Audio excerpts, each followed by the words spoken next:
All right, there we go.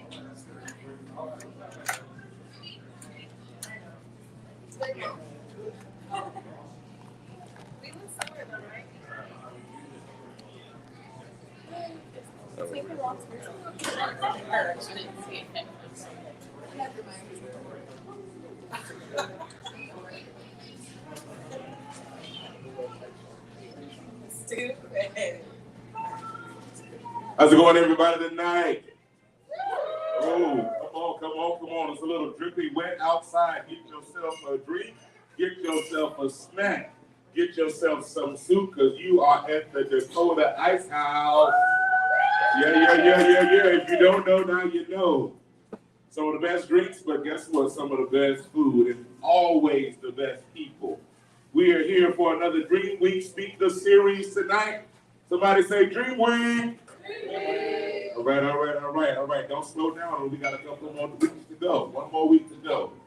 So coming up tonight, and I'm your host tonight, Dr. Sully with Dr. Sully Speaks. Look me up on all socials at Dr. Sully Speaks.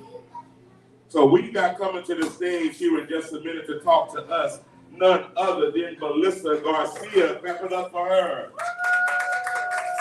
Melissa is born in Mexico. She came here to the States as a dreamer. I've called San Antonio home for over a decade, a city that has nurtured my professional aspirations and growth. My journey in this vibrant city began with impactful roles of notable institutions like San Antonio Education Partnership, where I honed my skills and made significant contributions. My passion for marketing and innovation led me to freelance, offering my expertise to various companies. And I'm trying to be one of those companies, y'all. I'm trying to let you know. I just talked to a little while ago. Before taking that role as senior solutions consultant at a higher level, this position was more than a job. It was a launch pad that propelled me towards my lifelong ambition of entrepreneurship. In 2020, amidst the challenges of global pandemic, I found Avanzar Creative. Did I say that right? No, it's okay. We'll give it to one more time. Avanzar. Avanzar Creative. I like to try to get those things right.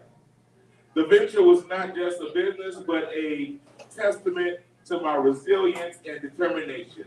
Specializing in cutting-edge technology like SMS, AI, and voice calling enabled AI.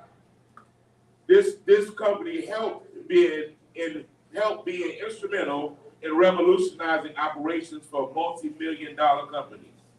My focus has always been on driving growth, not just for my business, but for my clients as well. Through innovation, this led generations strategies, I helped numerous local businesses expand and thrive. Each success story of my clients is a reminder of why I embarked on this journey, to make a meaningful difference in the world of business, powered by technology and a dreamer's vision. Y'all, welcome to the stage, Melissa Garcia. Awesome, thank you so much. ChatGPT wrote that entire script, so thank you, Dr. Sully. All right, yeah. So as you said, my name is Melissa Garcia. So you guys get to know a little bit about me and who I am. I was born in Mexico. I moved to Georgia when I was about 3 years old. My parents came here from Mexico. We migrated here, and I grew up there. It was a great time. Really enjoyed my childhood. Coming to San Antonio was around 2008. That was like when the big economic crash was happening everywhere. Funny enough, when I came to San Antonio, I felt like San Antonio was thriving in 2008. I mean, I was in high school, so I don't know if everybody else felt that way, but I felt like it really was, right? And I could see it in the community. And so after that, I went and got my undergraduate degree at Texas State University in communications. After that, I came back to San Antonio and I started working at the Education Partnership. In working there, I started as an advisor, working at a lot of different high schools like Brack, Lanier, Holmes, Taft. And then I started doing a lot of their PR. Because I speak Spanish, I did a lot of PR at Telemundo, Univision. If you Google me, you might find some like of me talking in interviews with them about the partnership and all of the great things that it was doing in San Antonio for the residents, right? It was something that Julian Castro implemented whenever he was mayor here. So really, really great organization. If you haven't heard of them, definitely check them out.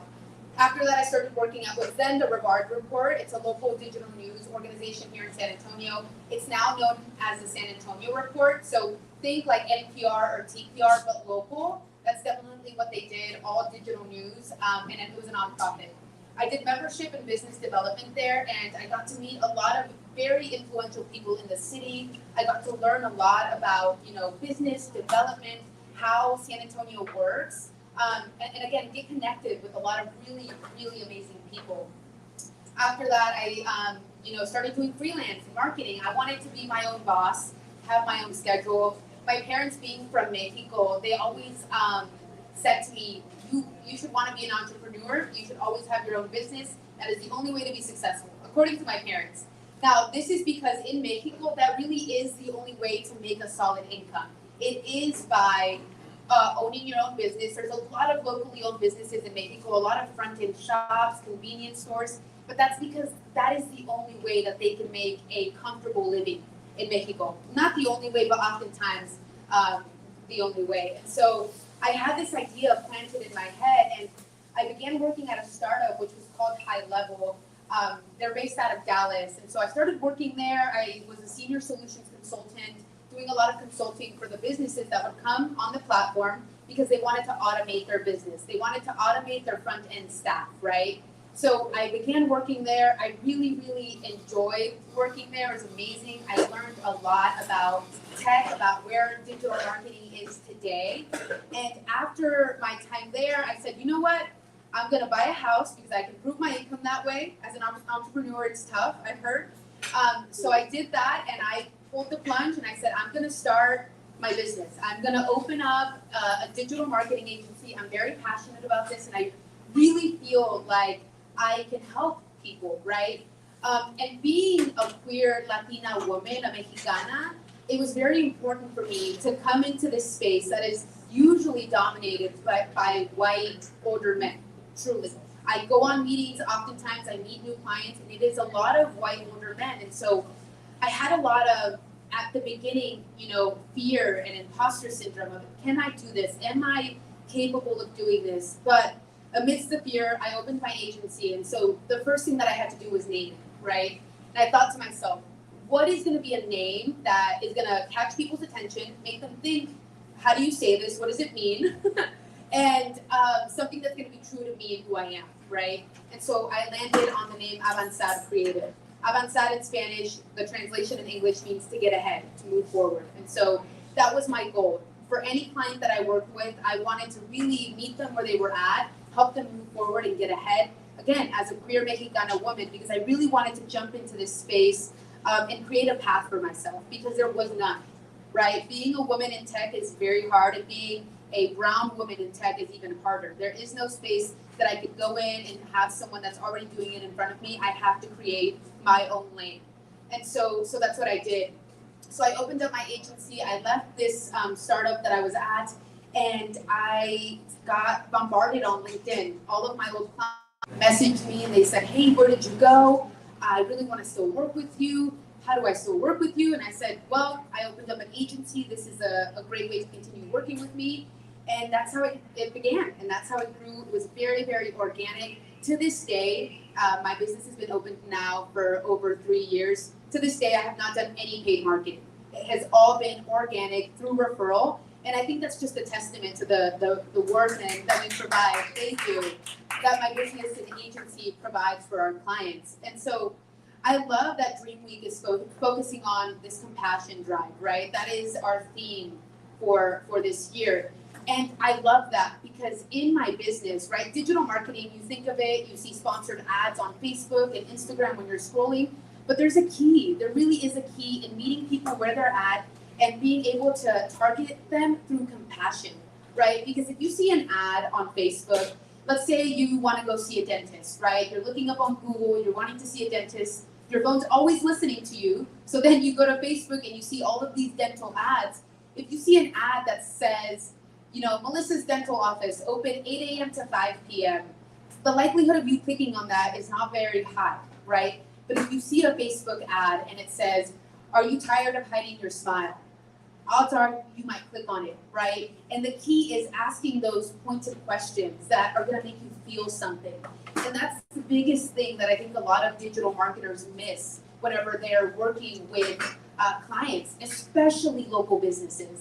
They work with local businesses who already have a very capped budget, right? Who don't know where their dollars should go in terms of marketing or ads, right? What does the budget look like? What should they be looking for? But when you point it in a form of a question to make someone feel something, that's where you can connect, and then that's where you can keep it going, right? Once you make that connection with a potential consumer, it's all about continuing to nurture them and follow up with them. And so recently in my business, with all of this AI talk that's been coming out, what we've been doing is enabling SMS and calling AI into the automations that we build for our clients. So what that means is if you see a Facebook ad, we'll continue on with my dental example, for Melissa's dental practice, and you click on it and you say, yes, I'm interested, odds are you're gonna keep scrolling. You're gonna continue to go on your Facebook feed and you're gonna completely forget that you opted into this promotion, right? But the key, apart from building that connection, is immediately following up with this consumer and saying, oh, hey, I just saw that you were interested in getting a smile makeover. When's a good time to get you in the books? As soon as you text that person after they fill out an ad, you can continue that conversation and that connection they have. But a lot of businesses don't have the bandwidth, right? A lot of small local businesses, they have a front desk staff that is manning the phones that cannot respond to texts right away. And so AI has been the biggest piece in my business and helping my clients really scale. It's been putting AI to any message that they get so that that person gets a response right away. Not just an immediate response, but a conversation. So if I respond to the AI bot, which can be named Alexa for this example, I respond to Alexa and I say, I'm not really sure if I'm willing to pay this much money for this treatment. What insurances do you take? The AI has all of that FAQ information in the background and can respond back to that lead to let them know what insurances are taken so that you can continue that conversation and then get a booking, right? Because what does it matter if I can run ads for you? Get your cost per lead, is what we call it in the industry, down to $5, which is very, very good. If no one books, if you're only spending $1,000 a month but no one's coming through the door, it's useless to you, right? You need appointments, and you need appointments that show up. And so AI has been one of the biggest pieces that I've been using these last 6 months that have really helped my clients get that show rate up, and then also alleviate their front desk staff, right? So that their front desk staff doesn't have to worry about picking up the phone anytime someone calls, responding to text messages right away. And so that has been an amazing piece of technology that I think scares maybe a lot of us. I mean, it scares me a little bit. We're all talking about AI taking over our jobs, right? And like, well, why are we going to be needed? But I do think that if we lean into AI, that we can really use it to our benefit. And there's a lot of tools out there right now that are free to use. I just happen to use a specific AI that I can plug into my software. So one of my avenues, like I mentioned, is my digital marketing agency. I noticed when I was doing that the turnaround time for marketing agencies is anywhere 6 to 9 months. If a client stays with you between 6 to 9 months, that means you're doing a very good job. If they leave within 3 months, 4 months, that means you kind of suck. And so I thought to myself, man, my passion is being able to help these businesses grow. Like, I really love being part of a team and being able to see it long term, like the long haul, and see how we started from this and got to this, you know what I mean? And so in having this digital marketing agency and seeing the turnaround time that I saw with my clients, I thought to myself, okay, how can I add more value and make them stickier, make them stickier to my business? And in doing that, I realized that I needed to open up a software company. I realized that I needed to get a software to white label it. White label just means that I grab something that's already made, I put my branding, my logo on it, and I sell it as if it's mine, making some tweaks and adjustments.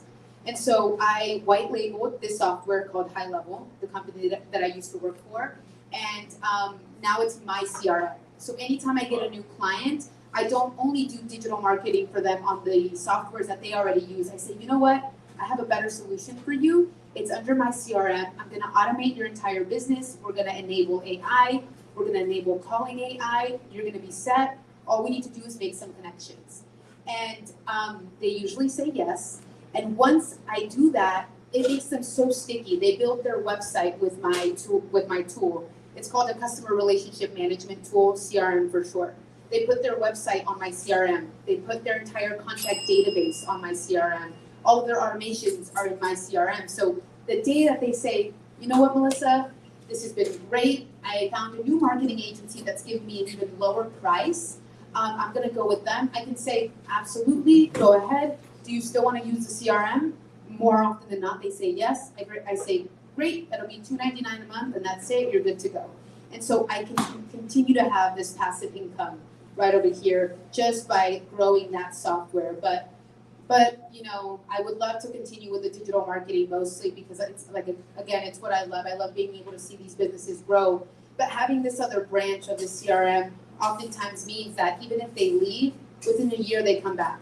They say, hey, Melissa, you know what? I tried this other agency and they're not giving me or providing as much value as you did. I'm ready to come back, right? And so, man, I have to say the last 3 years in business have been a whirlwind. If we have any entrepreneurs in the audience, it's a lot. It really is. My first year in business, I learned so many lessons. Like one, not to have a co-founder or a business partner. Because I like to make decisions myself and not consult with anyone. So that's something that I learned pretty early on, unfortunately. But again, all of these lessons that I learned were just built for me to now be able to provide an even better service for all of my clients. And like I said, circling back, being a dreamer, right? So I am a DACA recipient. I am a dreamer from Mexico. It means that I'm providing this space and this pathway for people that don't look like me to break into the space, right? A young Mexicana queer woman, because that's another thing. A lot of the men, like I said, they're not just, I did say old and white. Okay, so these older white men, they see a young Mexican woman coming into these meetings, or I have people that like their, chief marketing officers will then say, I love your service, let's do this, and I have a meeting with the CEO. It's an older white man. Oftentimes they're a bit surprised, right? One, at my age, I'm 28, but I look 17, and probably that I'm brown and female. I mean, they don't say that piece, but I'm sure. And so it's been amazing, truly, to be able to build this pathway and this road for all of us, And this past month, I've been working with DREAMWEEK. I've had the opportunity to help them with whatever they need. Really, if they call me, drop off banners, pick up things, come to speaker events, and it's been amazing because my business, unfortunately, does not serve anyone in San Antonio. We serve the yogurt shop here in town and another shoe company that was founded here in town that sells at Neiman Marcus.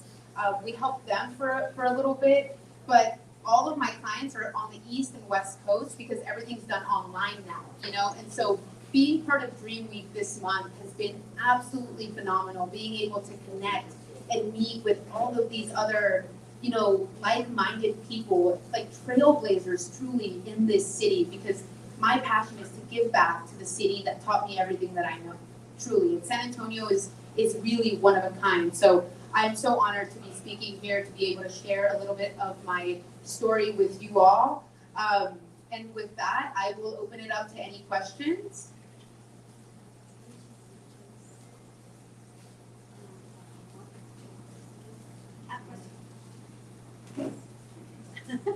Sorry, I'm trying to order food. So is your CRM, is that very similar to Thrive? Oh, kind of. Yeah, so there are so many, that's a very good question, thank you. There are so many different kind of CRMs. Thrive is one, Salesforce is another big guy. My CRM specifically focuses on like automating responses to people. So another good example I can give you is when you're looking for, let's say my house, right? My AC breaks down with this winter front we just had.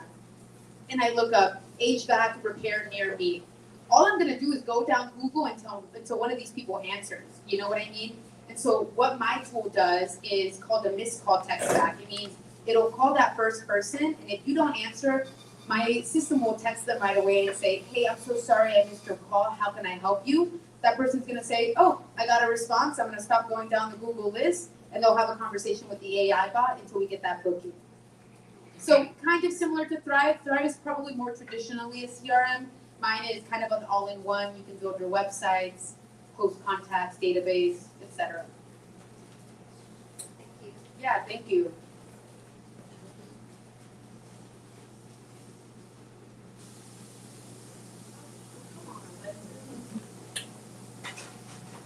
If someone was wanting to get into digital marketing, what would be the route that you would suggest they take? That's a great question. Come on, Alexis.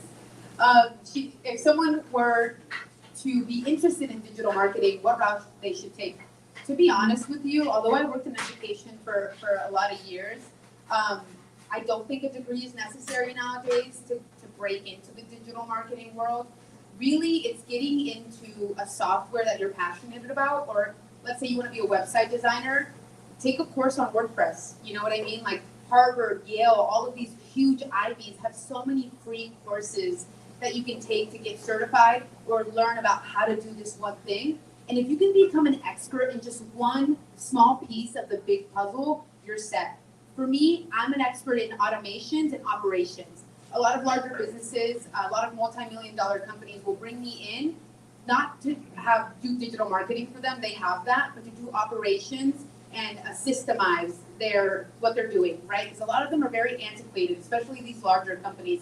They're doing things on Excel, they're doing things like pen and paper. I come in and say, great, what are you already doing and what can we automate? And usually it's about 95% of what they're already doing that we can automate. So yeah, good question. If you're interested in getting into digital marketing, really just take a course, watch a few, honestly, TikTok videos online, and dive right in, because I think that anyone can do it.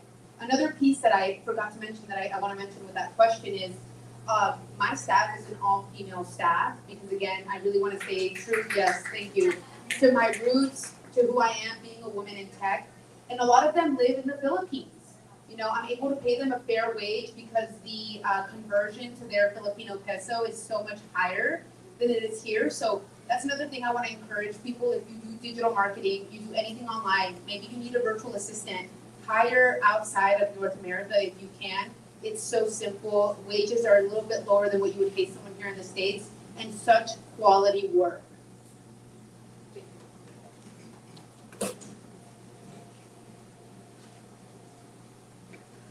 All right, any more questions? I just want to make sure. All right.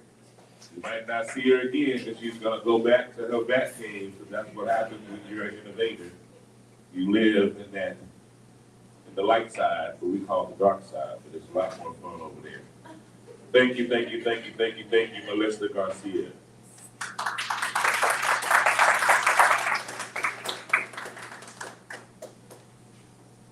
Our next speaker, Stephen Lucky.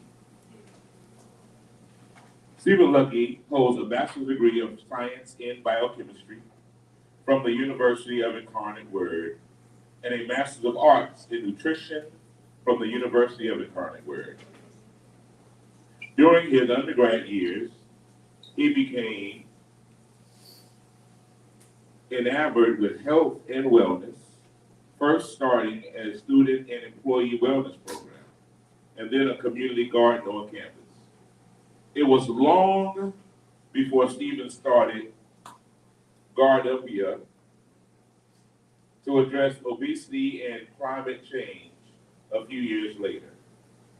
He's a native of San Antonio who also enjoys spending time in civic engagements and physical fitness.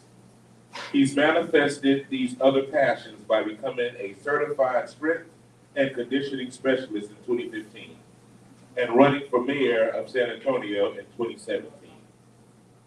He's earned his organic farmer certification in spring of 2019 and is currently a NASA Community College Aerospace Scholar. He is also a Healthy Communities Fellow with the Aspen Institute.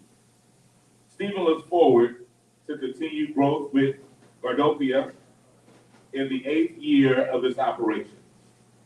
Board of Commission, Stephen was appointed to the City of San Antonio's Climate Ready Technical and Committee Advisory Committee in 2020. He is a board member for the Food Policy Council of San Antonio, and he is a board member for the Council of Healthy Food Systems. Everybody welcome Stevens to the stage.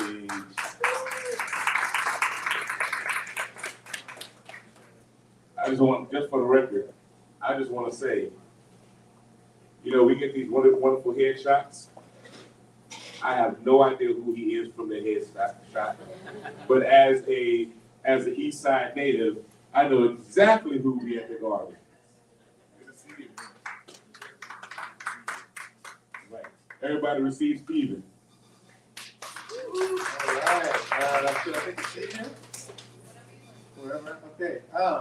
Well, first of all, I need to figure out who wrote that introduction. I need a copy of that. Correct me if I'm wrong. We're here tonight to talk about compassion.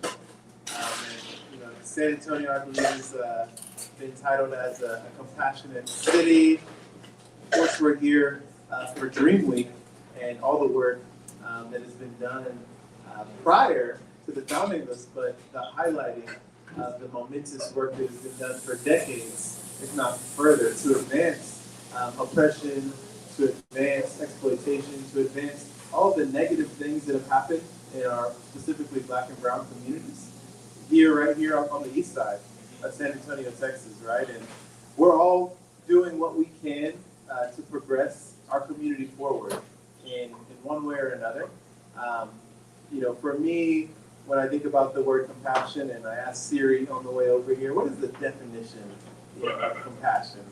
And thinking about having sympathy for people's pain and suffering, and understanding that we may not be able to change their situation, my situation, immediately in that moment, but through time, and of course the metaphor of planting seeds and watering those seeds and tending to those and cultivating the land is really the way that I have taken to finding compassion in my community.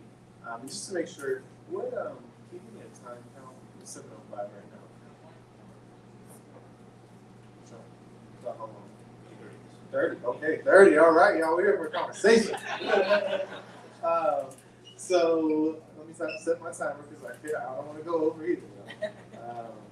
So that being said, what I'm going to talk about is the work that we do at Gardopia, how that relates. I would love to get some insight from the crowd as well on some stuff that you're doing in your life that might align with the work that we're doing at Gardopia. And so, a lot of times we're thinking about having compassion for people, but I was talking to my friend about this, and I said, he said, what about compassion for the land?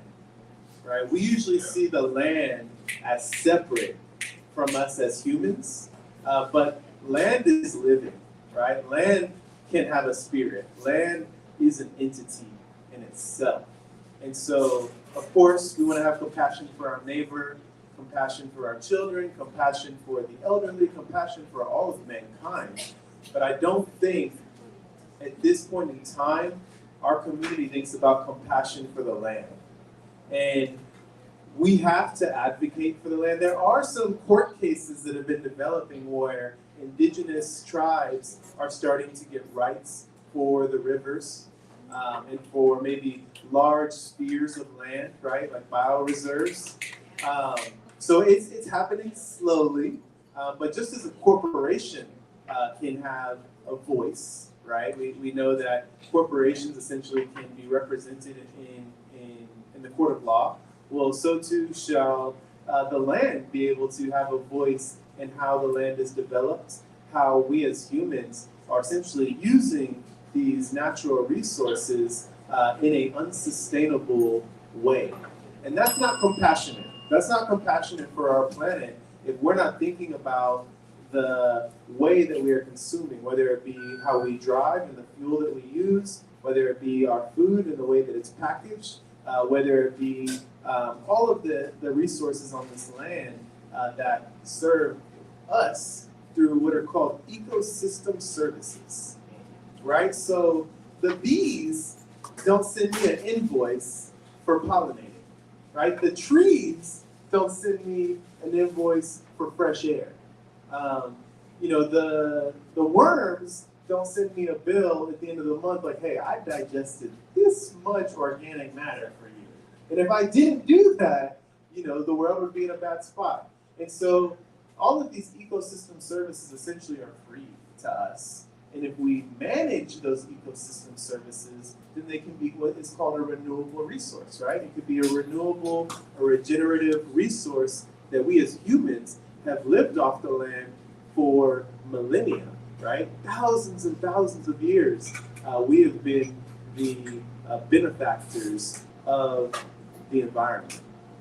And whether you're a scientist or a religious person or a spiritual person or a creationist, whatever your philosophy on how we got on this planet is, really doesn't matter. We just know that there are these resources, right? And so whether God gave us these resources or whether, nature it just sort of morphed out of a spontaneous, right? However it occurred, it really doesn't matter. It matters that we're here, right? And it matters that there is they say, no planet B. And there's these conversations, and we know down in South Texas, we got billionaires who are trying to, create space tourism, essentially, right? And us going to other planets. And, I went through the NASA Aerospace Scholarship Program. I understand that we are going to be putting colonies on the moon very soon, and that is a launching point to Mars. But we need to get it right here, right?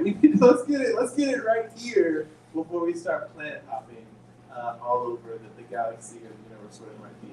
And so, again, thinking about compassion, where can that apply to your life?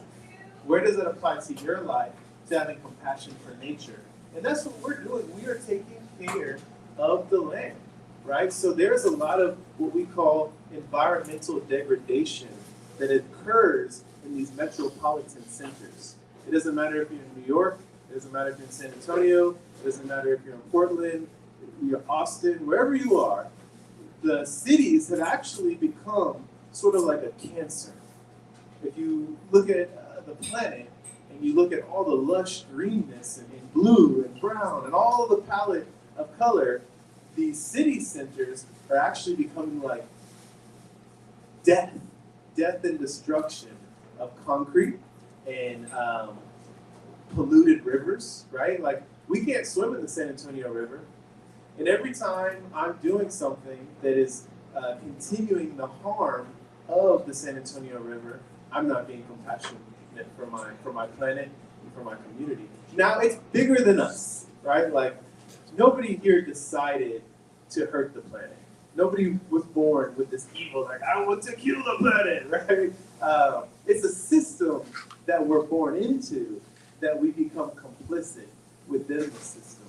And then when we become aware or quote unquote woke that we're participating in the system, then we have a choice, right? And this is sort of the plane of free will that we live on. But when the choice to do good is harder than the choice to do bad, a lot of us err to the default choice, which is made easy. Press the easy button, right? And so most of the pollution that's happening on the planet is a small minority of folks that are actually contributing to that. But when we think about the billions of people who are spending our dollars, that's really what it comes down to. If we spend our dollars supporting single-use plastics, supporting the large oil companies, supporting the conglomerates that have been created essentially to monopolize, a lot of it comes down to consumption and food, really.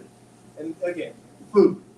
Food is the way that we can take back a little bit of control. Just a little bit of control.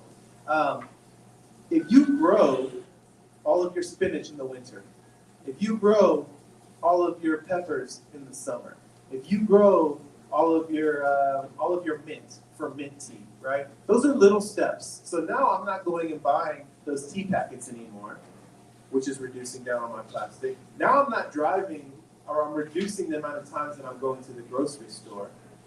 The other component is, okay, I'm gonna grow a little bit of my food. I'm gonna take care of the planet by growing a little bit of my food. Then the next step is, now I need to take my dollar and spend it with local farmers. I need to take my money and spend it with people who are doing the right thing for the planet. They are using organic methods. They are respecting their animals. They are supporting the local FFA or 4-H program, right? So now we're starting to keep dollars in our community at a local and a regional stake. That local food is then going to come to local places like we're at right now, right? So now he can start purchasing from the local farmer. We're all starting to consume that, and what we're creating is a local economy, right? Where we're supporting small businesses, where we're supporting small ranchers and farmers, where we're supporting small nonprofits. We're supporting all of this within San Antonio. And San Antonio can show that we can be a sustainable community. We can take care of our planet. I believe in the day where I'm going to be able to swim in the San Antonio River. I see pictures of it. I went to Incarnate Word. There are pictures of the nuns swimming in the blue hole, right? Like, why can't I experience that? Because I wasn't born 50 years ago, and because we have gone down a trajectory of not taking care of our planet, not caring about our planet. Again, it's very difficult. It's very difficult for us to break this mold, essentially. But there is, I feel, a grassroots movement happening. Today I met with Green Space Alliances of South Texas. They used to be called Bear Land Trust. If you're familiar with land trusts or land banking or land conservancy, right? These are different ways that you can acquire land and redistribute land, right? And then I met with Sanarte Collective, which is a group of indigenous healers who are using their skills to help our community around the different plant medicines and reconnection to nature, right? So those are just two conversations that I had today. And then Alex Bailey, one of my good friends now from Black Outside, he was at Gardopia preparing for Nurch. So y'all can come to Nature Church on Sunday at 12 o'clock at Gardopia. The reason I mention this is because the grassroots community is here, but we can't do it alone, right? So I'm super passionate about it. Those super passionate people who are in the nonprofit sector or who are in the activism and organizing sector, we really need a critical mass. Without a critical mass of compassion, without a critical mass of action, then it's just going to be business as usual. Business as usual. Again, I used to want to change the world, right? You're in your teens, you're in your 20s, like, I want to change the world. Like, why is it like this? Like, why is there war? Why is there this? Why is it that?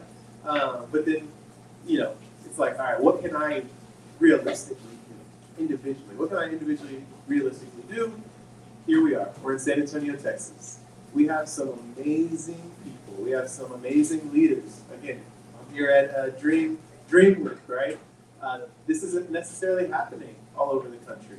San Antonio, to me, is in a position of choice, of trajectory, of development, right? We're not in Miami. We're not in New York. We're not in LA. We're not so developed that our leaders are truly out of touch with the people.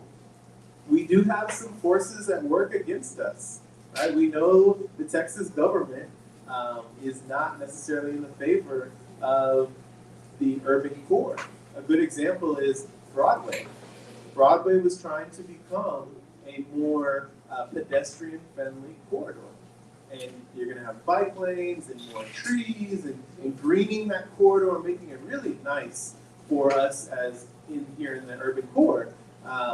And that got overturned, I guess, by the Texas Department of Transportation because it was considered to be a highway. Broadway is a part of a highway. And so it needs to be able to flow like a highway would. But, you know, you have a highway in the middle of the city, the reason I point that out is because there are different ideologies on how we should develop land, on how we should transport, on how we should eat, on how we should learn. And so we have to sort of fight that against that, and it takes a critical mass. So I have sort of some calls to action for y'all. And specifically, a call to action is find your neighborhood community garden. Raise your hand if you have seen a community garden in your neighborhood. 1, 2, 3, 4, 5. Okay. Raise your hand if you're involved in that community garden. Okay. Okay. See, we're getting somewhere. And I know that you drive by this garden and you're like, oh, that's cool. That's, somebody's doing some good work at that garden, right? But the fact of the matter is we need your help in that garden. We need your help in that garden. We need you to show up on a Saturday. We need you to show up on a Sunday. We need you to show up on a Thursday afternoon. Whatever it might be. Because, and I keep referencing these more, what you would call like international cities that are, highly sought after. We don't have a beach to go to. We don't have the mountains to go hiking after work at 5 o'clock, right? Like, that's not our reality in San Antonio. But what can we do? What can we do for recreation? What can we do that's healthy? What can we do to take care of our planet? Garden. That's what we can do. And I am on a mission to get every San Antonian growing something. You don't have to grow food. I say we grow food for the people and the planet, right? I'm going to grow broccoli for myself. I'm going to go harvest some tonight and put some broccoli. But I also am growing a pollinator garden, right? I'm growing all these different types of flowers for the birds, the bees, the butterflies, the flies. Flies are pollinators too, if you didn't know. So they have a purpose. We can do that. And everybody in San Antonio can do that. And when you start talking about everybody in San Antonio gardening, well, guess what? We need to have some land. I can't garden in thin air, right? I need to have land to grow my food on. And 98% of agricultural land is owned by white Americans. 98%. This is a USDA, go on the United States Department of Agriculture. I'm not making numbers up. Okay, so we know that. So now we really start getting into social justice, where why is it that the black and brown people don't own land? It's not a surprise. Slavery and a genocide, right? Like, that's what happened. What are we going to do about it if we're being compassionate, if we are moving towards equity? Because it's not equitable for minority and impoverished communities to not own the shelter that's over your head, right? That's compassion. Housing first. We need to have a house, food, shelter, water. Those are the basic necessities for humans to survive. And there's enough houses in San Antonio. There's enough land in San Antonio. There's enough money in San Antonio to make that happen. And so the first step, again, is compassion for yourself, right? Taking care of yourself and healing any trauma and wounds that you have. Growing food, going out in nature, just putting your hand in the soil, right? When's the last time somebody stuck their hand deep in the soil? It's healing. The earth is healing. Y'all, like, you can go and get some Tylenol, for sure. But guess where Tylenol came from? Guess where aspirin came from? It came from nature, right? There are these healing herbs and roots and greens, all of these things that food is medicine. Food is medicine. So we heal ourselves. At the same time of healing ourselves, we're also helping heal the planet, right? So we're having that compassion for the planet. You're starting to bring your community together. The other reason I asked about a community garden is because when you think about sustainability, a lot of times when I talk about gardening, people think about sustainability. We're not talking about compassion. We're talking about how can we be good for the environment, right? Well, sustainability actually has what's called the triple bottom line. And it is it environmentally bearable? Is it economically viable? And is it socially acceptable? And I'll break those down real quick. So, is it environmentally bearable? Is it good for the earth? Pretty much, right? Are we not going to pollute our earth if we do it? Okay. So that's environmentally bearable. Economically viable. Is this actually going to make money? Or are we going to be spending and spending on something and never seeing return? And you can define those returns differently, right? But is it economically viable? But the last one, and actually has the most efficacy, is it socially acceptable? Is it socially acceptable? Meaning, does the culture accept it? Do people even want this? It could be something amazing, right? I can give you all the fruits and veggies that I want, but if you don't want those fruits and veggies, then it's not socially acceptable, right? So we have to make sure that our culture supports it and wants it as well. And so in that component, that's the opportunity to bring community together. These community gardens, these community centers, these community churches, these community arenas, these community, on and on and on, whatever adjective or noun we want to put after it. Community is the first thing. Community is the first thing, right? And if we get to compassion, right, C-O-M, we start to get into some prefixes and suffixes, right? C-O-M, community as well. Yeah. And in Spanish, con means with. So community, with unity, right? Compassion, with passion. We have to bring those things together. And again, it takes people, because who am I doing it with? I'm doing it with the people. We have to be doing it together. Stephen, gardening alone, actually, one of my old teachers says, the only way to garden is with others. The only way to garden is with others. You should never be gardening by yourself. Now, I've been guilty of gardening by myself. But, 9 times out of 10, let's bring the kids. Let's bring our neighbors. Let's bring the leaders, right? Let's bring them together into these spaces. And it's a very non-controversial topic to support. Everybody can get behind food. Raise your hand if you eat. Who eats here? Everybody eats. Everybody eats food. So, okay, we can all agree on that, right? You could be black, white, you could be red, blue. It doesn't matter. We all eat. We all need food. If you don't have food within 3 days, you're going to die without water. About 40 days, about 8 weeks or so, you're done without food, right? So let's come together. Let's come to the table. That's another call to action, is coming to the dinner table and cooking meals, even if it's once a week, once a month. Cook a meal with your family and friends. Pre-World War II, we would sit down at the dinner table. And there's so much that happens sitting around a table and eating and talking with each other, right? But the cooking of it too. The cooking, you can get really creative, and you're actually putting that love and you're putting that passion into the food, right? And you're consuming that as well. So you're consuming that love, you're consuming that passion within that process. So that's something that we as Americans have gotten away from, right? So I encourage you to do that. So call to actions. I got 2 right now for you. I'm gonna find one more.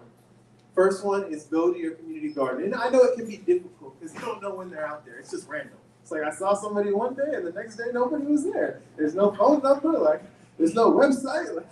I don't get in contact with these people. So that it can be tough. If you see somebody out there, go talk to them in that moment for sure. There's a group, again, Green Space Alliance in South Texas. They have a community garden network. You might be able to find your garden on that website as well. We have a website, cultivatesa.com. We have our community garden map, which we've just linked, hyperlinked from their website. That's one way. Of course, you can come to Gardopia. How can you plug into Gardopia and the work we do? So we have a volunteer day every Saturday. Every Saturday from 9 to 11. We've been doing it for over 8 years now. Rain or shine. If it's like a hurricane, I'm probably still out there just hanging out. But usually volunteers don't show up. If it's like 0 degrees, again, probably not showing up. But that's like hit or miss in San Antonio. It doesn't happen that much, right? So every Saturday 9 to 11. We're going to be at the rodeo this in about 2 weeks. February 8th through February 25th. We will be at the rodeo. And that's my third call to action. So it's open from 10 a.m. to 10 p.m. We have a booth right up in the front and center. If you go through the red gate, we have an urban agriculture exhibit. So we got aquaponics, hydroponics, microgreens, chickens, all that type of stuff.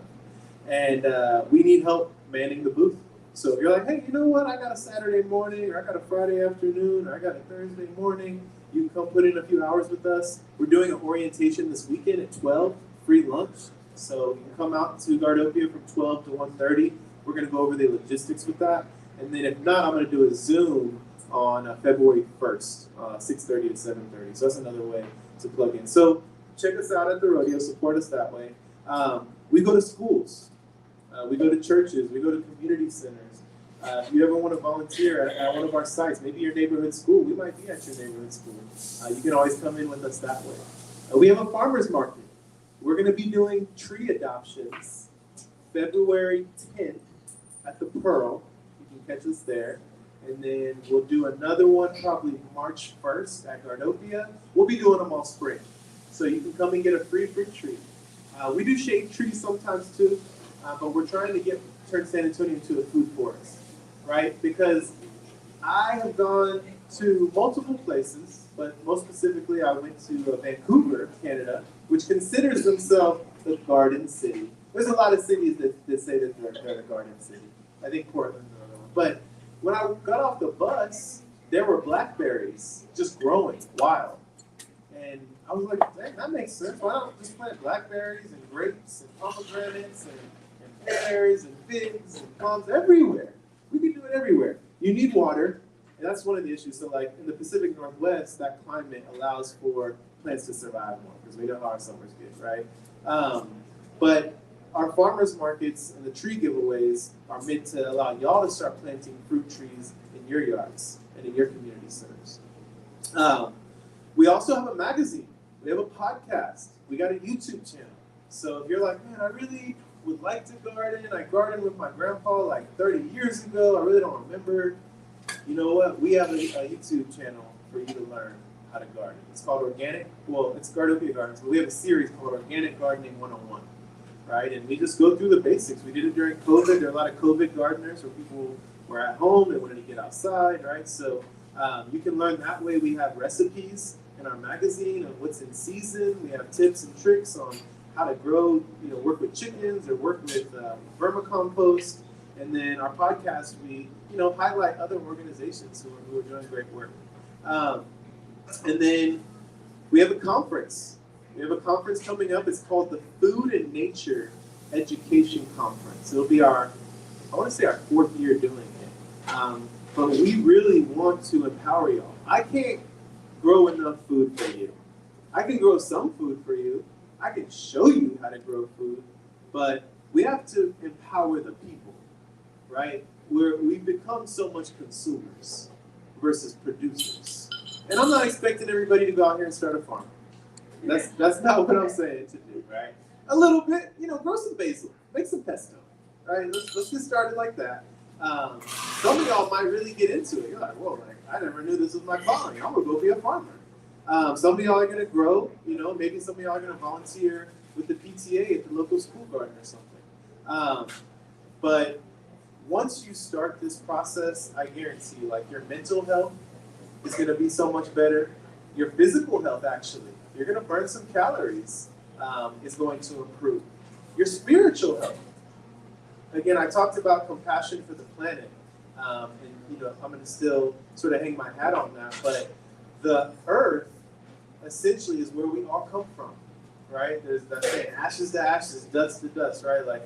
The spirit that is within us is the same spirit that is within the earth, right? And we are a part of that. So when you touch the earth, there's actually an electromagnetic field, right, from the iron core that is pulsing through all of us, and there's a magnetism to that.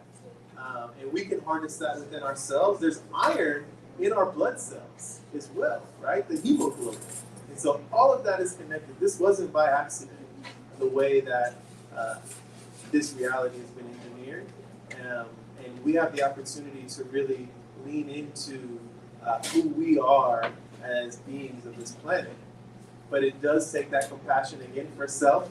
Be passionate and have sympathy for yourself. Take that and reflect that out into your community. And before you know it, literally and figuratively, we will be reaping the fruits of our labor that we've sown. So I'll just leave you with this. We have an initiative called Vote Earth, right? I don't care what your politics are, but I want you to support this planet because there is no planet B. And so you need to use your actions and your dollars. You need to spend your money on it, and you need to put your time and energy into sustainable initiatives. You can do that with us. You can do that with other organizations as well. But they say the best time to plant a tree was 25 years ago. I say 34 years ago. But the next best time is today. Okay, the next best time to plant a tree is today. And if we start planting trees today, we are not going to necessarily reap all the rewards of that shade, but it's going to be the next generations that are going to be able to sit underneath those trees and benefit from our forethought into the future. So thank y'all for having me, and happy to take any questions. Any questions?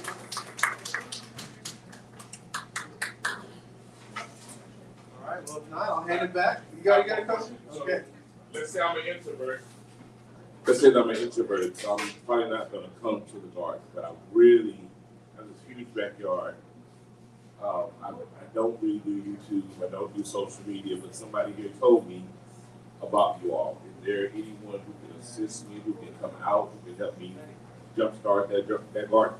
Yeah, that's a great question. Yeah, whether you own an eighth of an acre, a quarter acre, an acre, or 1,000 acres, we do have what we call our Build a Garden program, sort of like Build a Bear.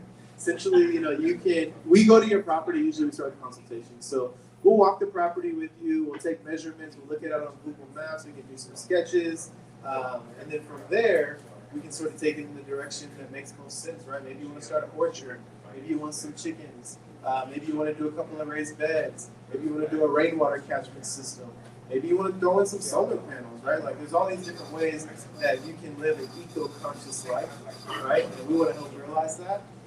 So yeah, definitely on our website, gardofiagardens.org, just go ahead and schedule a consultation with us. And we can get started, or give me a phone call, be like, hey, I heard you at DREAMWEEK, and I'm trying to get my garden started. I mean, that happened for us a lot when we first got to 619 North New Braunfels, where you can visit us. People would just drop by and be like, hey, I got a backyard, I got a vacant lot down the street, I want to do something. I will not sugarcoat it and say it's not that it's easy. Growing a space, it takes energy. It takes energy. So you have to be willing to put that energy in, but the more energy you put in, the more energy is going to come back. And so, just knowing that and maybe starting small. Trees, again, if you got a backyard, let's go ahead and plant about 5 to 10 trees on that back line, right? Let's go ahead and get that started, because it's going to be 3 to 5 years until we start to see those fruits. So we plant right now, which is the perfect time to plant trees actually in this weather. It's going to be 2027, 2028 until we're actually harvesting those figs or whatever it might be. After that, looking at some perennials, right? Blackberries, grapes, strawberries, asparagus. Those are all perennials that grow year after year after year after year, and you don't have to do a lot of maintenance. And then from there, you can move into your annuals, right? Your peppers, your tomatoes, your cabbage, your squash, your tomatillos, whatever it is. And that takes a little bit more cultivation, but again, just one bed and then 2 beds. Like I started out with 2 beds in my front yard, 2 little raised beds, about the size of this stage, right? And then I added another 2 a couple of years later, so then I had 4. And I was like, you know what? I might as well just go the rest of the way. So then I added 8. So then I had 8 raised beds in my front yard. I got about 10 trees in my front yard. And yes, it doesn't look crazy or anything. I probably use less water than my neighbor. It's not a whole bunch of St. Augustine, but that's a different look. And if people realize where that look was created and what that look was created for, it is sustainable in South Texas to have a lawn. There's a movement called Grow Food, Not Lawns, right? So more food in these spaces. Wildflowers, that's an easy one. I just go ahead. If you go to Fredericksburg, if you want to go to some of the wineries out there, there's one called Wild Seed Farms. It is a working farm, but they also have a winery and a convenience store sort of area in there. But go ahead and buy some wild seed from them, a little pound. A 1 pound bag is $50. Get that wild seed right now. Boom, spread it out, right? Throw some compost on top. It's it's gonna look like a magazine cover in your front yard or in your backyard. You don't got to do a lot. So there's definitely some easy things you can do, and then continue progressing up to different levels.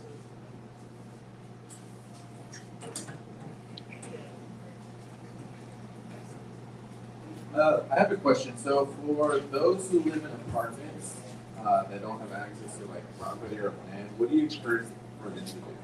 Yeah, no, that's a great question. You can do some indoor growing. So there's a couple of companies that do indoor grows, usually hydroponics. You could do some vermicomposting as well. One of them is Lettuce Grow. They create, that's called a farm stand. There's also a garden tower, it's a vermicomposter. Another company is Garden with a Y, Gardyn. So there's actually a ton of companies that have started these indoor grows, depending on what type of herbs you want to grow. And then you can also do some vermicomposting indoors as well. And if you have a patio or something, you could also do a couple of like planters. They have the rail pots you can hang on the rail, right, and grow some herbs. So yeah, there's definitely some options for small spaces. Usually we call it container gardening. Herbs are really easy. All right, y'all. Well, again, thank you so much for having me. Dream Week. Tomorrow we will be at the Carver. There will be a show called, I think it's called Gaining Ground. It's about the fight for Black land between I think I said this already, 1910 to 1990.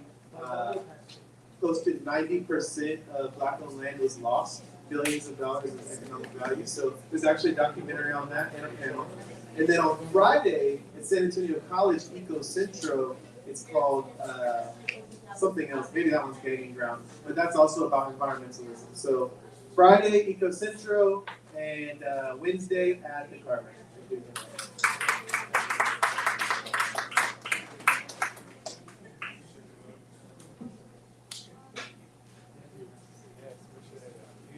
All right, ladies and gentlemen. Thank you, Stephen. Please make sure you all go check that out and grow something. Grow something. Yeah. Grow something. So we have our last speaker for the night. Please make sure you go and, if you don't get anything, lay $1 on the counter for the bartender and his staff. And I heard someone say the other day that the cook in the back has the cleanest hands South Texas. So that's a lot to say about somebody in the kitchen. Yeah. So our last speaker is best way ever have I seen this name spelled, Lindsay Andrews. And I gotta say it for the people in the back, that's LYN-Z. Yeah, that's nice, that's nice. She embodies all that is to be as a consummate drag performer. Getting her start in San Antonio, she has been exciting audiences for nearly 2 decades. Her drag styles go from illusions to the sexy sirens, pageant queens, to Latin beauties and everything in between, not to include stand-up comedy. Somebody said, yep, somebody been there. But in addition to her amazing makeup and her stylings, she has also been the host of successful programs ranging from family-friendly dinner and show to the audit theme Peep Show, making the audience's belly laugh and her quick yet witty comedic humor. She is the first trans radio personality woman on Tejano Radio and voted best, yeah, clap it up for that, and voted best local artist by your San Antonio Express News. She was also named top 2 stand-up comedians on Best of SA. She is the first trans woman to host the city of San Antonio's Mardi Gras River Parade and Pride River Parade. and this past year going on to perform at the 2023 Mayor's Ball and headlining her first all-female comedy event. Give it up for Lindsay.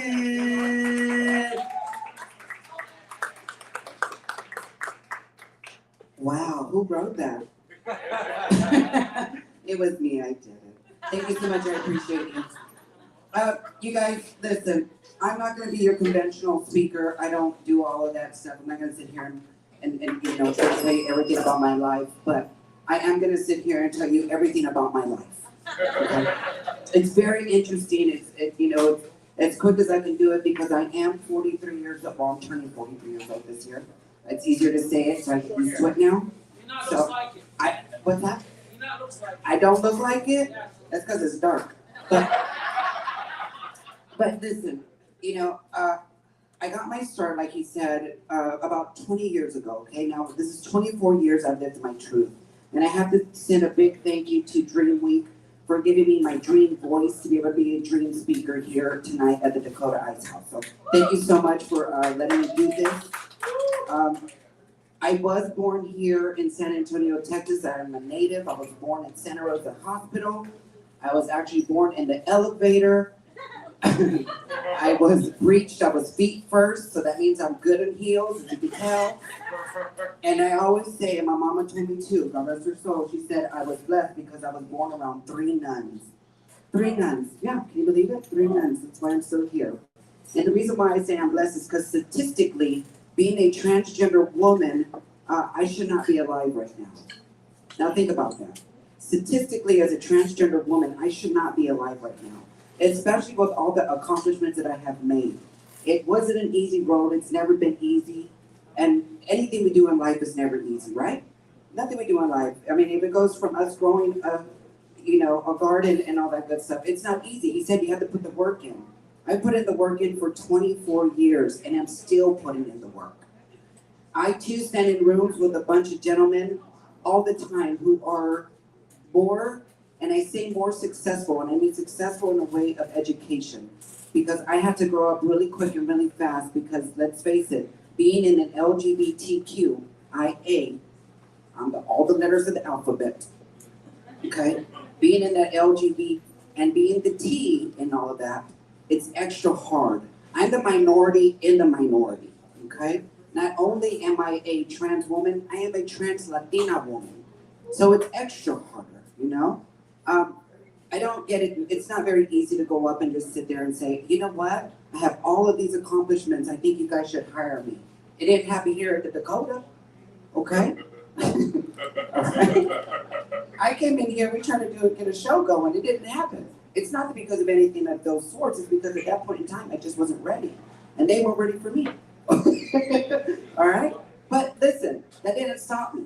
And there's a lot of obstacles I have gone through. No matter what I do, I always make sure that I stand tall and I walk in with my chest out. And that's not because they're so big. Okay? I walk very tall and I walk with my chest out because I want you to understand that just because you think that I am a transgender Latina woman, that I'm going to bow down, be afraid, and not think that I'm able to succeed. Okay? I don't do all of that. I might not have the education, but honey, I am educated because I taught myself a very, very, very lot. At the age of 10, when my parents divorced, and my dad was a DA of San Antonio, assistant DA, apologize. I typed up my mom's divorce decree. And I was the one that told myself since then that I'm smart enough. I was 10 years old, didn't have a college degree, still don't. But I'm smart enough, and I've gained a lot of momentum within doing everything that I like, which is being very, very driven, okay? So everybody's always like, well, yeah, everybody's driven. Yeah, we are. But what makes you drive? What makes you get into that seat? What makes you put it in drive? What makes you go forward? Momentum's gonna be one of them, but you gotta start somewhere. And not everybody is always at the top of the hill where it's gonna gain the momentum and go down. Sometimes you gotta be like the Flintstones, and you gotta push it. Okay, you gotta foot it, you gotta push it yourself. And it's hard, we all do it. Growing a business, it's hard. Everybody knows that. You know, here at the Dakota, I'm sure he can sit there and say for yourself, it wasn't easy at the beginning, but with momentum, it gains, and you have to put the footwork, and I learned how to do that. I started doing a lot of, I started doing drag shows where I became more in tune with myself. It wasn't until recently that I decided, and I've been told for years, you're funny, you're hilarious, you're so good at what you do. And I was like, what? And they said, you should do stand-up comedy. I didn't know any better. You know, I was better on my back. I actually wasn't, okay? Listen, I'll be truthful with y'all. Listen, like I said, being a transgender woman and now education, I too had to partake in sex work, okay? I did. I wasn't good at it. That's why I had to go ahead and get smart about it, all right? So, you know, now I've gotten all these accolades, I'm doing all this stuff, and it wasn't until recently that I started getting acknowledgement from my peers. And the sad and truthful part about it is, in the LGBT community, the T, like I said earlier, is the minority. We're always pushed to the back, no matter what we do, no matter how we try to do whatever. And I will sit here and say, as a part of that LGBTQIA community, whenever there is something in need, when somebody needs something, they always call on the drag performers first. Because they're the drag performers that go out there, put on their heels, throw on some good hair, some stunning makeup, and they go out there and they make $1 and they donate it to the cause, okay? And it's really important that they start seeing the drag queens and transgender women, especially performers, are just as important as any other letter in that alphabet, okay? It is very important. Do you know why I say that? Drag is under attack. Drag is still under attack. All of our legislations and stuff like that, there are still over 920 something plus anti-LGBTQIA, especially in the drag community and trans community. I believe there was a state recently that just passed an anti-transgender bill, which is very sickening and hurts me dearly because I think about it. And being a stand-up comic, I just recently came back from Nevada. I hosted and I was a headliner for one of the shows at the Las Vegas Strip. And I think about, when I travel like this, is it going to be easy for me to go? I'm lucky. I'm passable. You know, I can go in and wear barely any little makeup and throw my hair back, and I can walk into the restroom. And don't let the heels fool you. I'm only 5'2", okay? But I have legs of death, Eddie, okay? But I often think, what about my brothers and sisters that are not passable? The ones that always have to fight for their right or their spot. We all have to fight for our spot, but it shouldn't be so hard for us to be able to just easily relieve ourselves in the restroom. Listen, if you are ever in the restroom with a trans woman and you don't know, the only question we're gonna ask you is, does my makeup look okay? Does my hair look okay?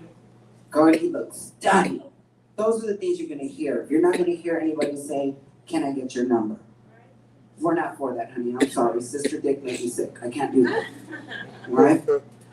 All right? Can't do all of that stuff. But I'm just grateful for the fact that I am passable. Now, I worry for our future, especially in the LGBTQIA community, especially for the drag and the trans community. It's going to get harder. And I encourage you all to make sure you go out there and vote. I don't care if you're a Republican, Democrat, independent, whatever it is that you do. I don't care. But just know that somebody in your family, and somebody that you know, somebody that you probably work with, probably has not been outed. Somebody that is not outed is probably or is a transgender person, okay? Now, I get tired of saying transgender person because we're just people, okay? We're just people. We're different. Yeah, we're different. There's Latin people, there's Native American people, African people, there's Asian people. There's all types of different people. There's big people, small people, tall people. I'm just a different type of person. That doesn't mean that my value and my life is not worth it. Everybody deserves a chance, and all we're asking is for all of us to get a chance, right? right? That's what we're here for. It's Dream Week, and I dream big, all right? I dream very, very big, as you can tell. Okay, I dream very, very big, and I always hope for the best, and I hope for the future to do very, very well. And I will hopefully see everybody at the Mayor's Ball. I have been asked again to be back over there at the Mayor's Ball. Yeah, so I'll be back. Unfortunately, due to scheduling, I will not be back at the Mardi Gras River Parade, which is okay because it's normally cold, and it's really cold, and my feet are always frozen. By the time I'm done, I'm frozen and hungry, and my husband doesn't like it, okay? Speaking of my husband, I have to give a shout out. He's not here. But I have to give my husband a shout out because he's the reason why I'm standing here so tall and so proud of who I am, because he helped me launch my own company. Yeah, I started Lindsay Andrews Entertainment, which I employ about 10 different women, and we travel the nation now, and we travel and we work and we do drag shows and I host comedy shows and all sorts of stuff. And if it wasn't for him, I couldn't have done it. And I do have to say also, if you are, is there anybody here that is a part of the LGBTQIA plus community? Anybody? Put your hand up. Okay. Well, listen, whether you are or you're not, always remember family is what you make of it. Family is who you are, who you bring into it. We marry into families. That's not your family, but you married into it, so they become your family. See, in the LGBTQIA community, you're able to choose your own family. And I'm lucky enough to call some people my family, which two are here, and I thank them so much, which I call my dad, because the donor was never around. But this person right here, who I call my dad, she's a lesbian, a proud lesbian, and I call her father all the time. So if you're ever around me and I say, oh, my father's coming, and you see a little lesbian walk up in here, don't worry, that's just my dad. That's Karen right there. That's my dad, that's a chosen family. And of course, one of my security guards, my sister, which she's just like, I dare somebody to try to steal my purse or my hair. Sunny is here, or both, yeah, don't do that. I'm crazy too, okay? But yes, you guys, I'm lucky enough to have my chosen family, and I'm lucky enough to have the family that I have, especially my husband and my kids. And I thank y'all so much for letting me do this. And I didn't come scripted because I didn't know what to talk about. I just said, I'm just gonna be real, I'm gonna be raw, and just go ahead and do it. And I appreciate every single one of you and your time. And thank you to the Dakota Ice House for having us here and housing this. They've been doing this all week long, and they're gonna continue to do it. And thank you for making coming. Drink local, you guys, but drink responsibly. If you drink too much, take one of the super scooters, okay? Question? Mm-hmm. None? You got a question? I got a question. What, I'll go, girl, don't worry about it. What's your question? What was your most favorite part of performing the Mayor's Ball last year? Yes, Michelle was one of the, she was one of the favorite parts. There was not just one, there was a few favorite parts. The mayor was one of them. All of his parts.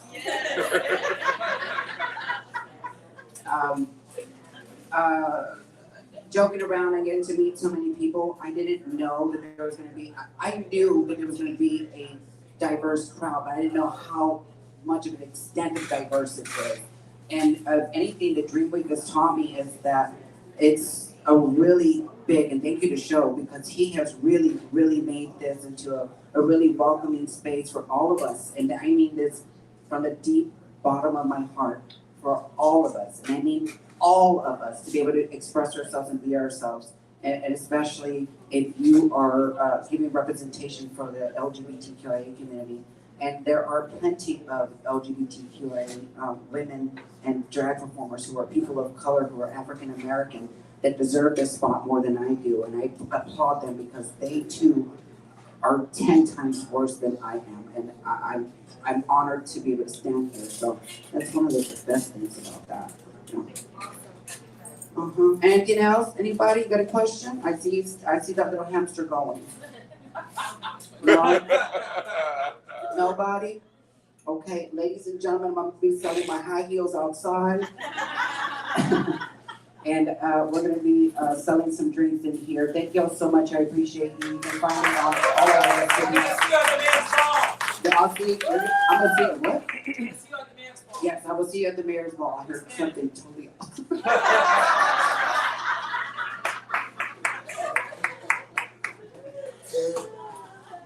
Ladies and gentlemen, give it up for Lindsay. I'm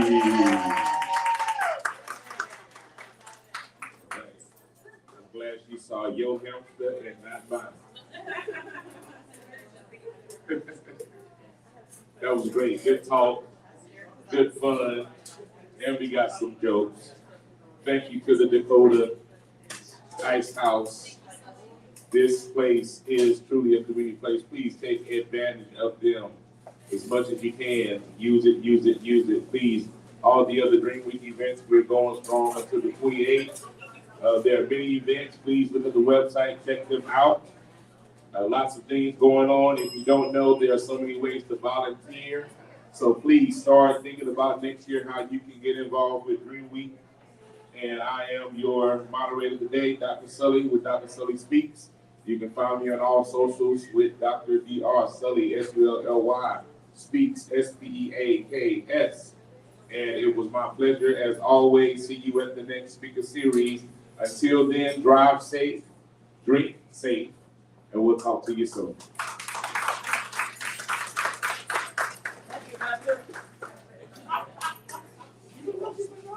Well, I just found out today.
Thank you.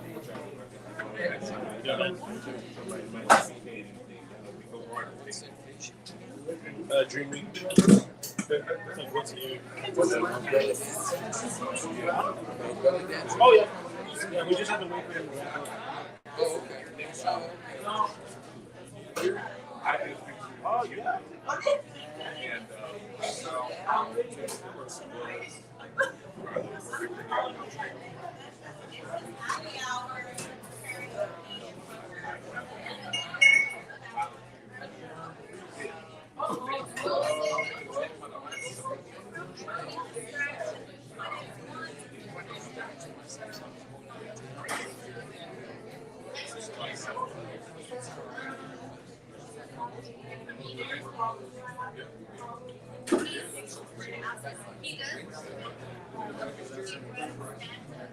Beer, fries, hotel, and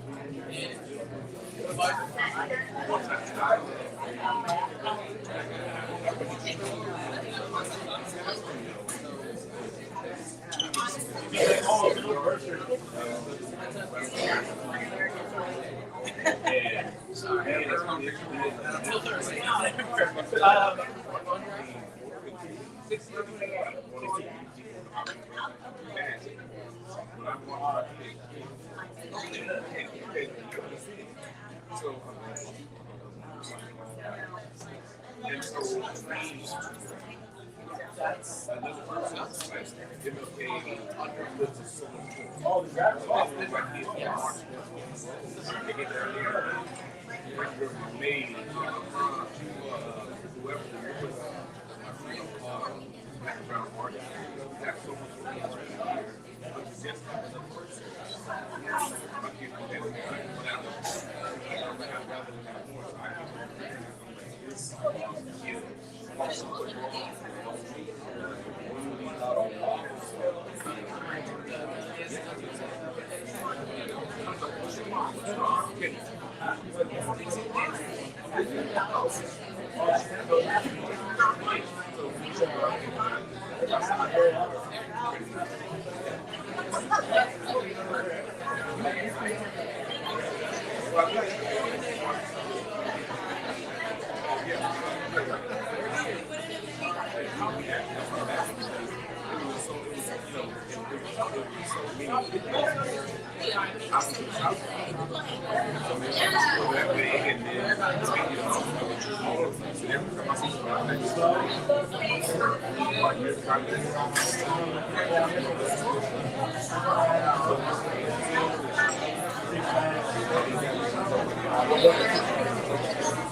Which is what 19. Because I'm leaving on Wednesday.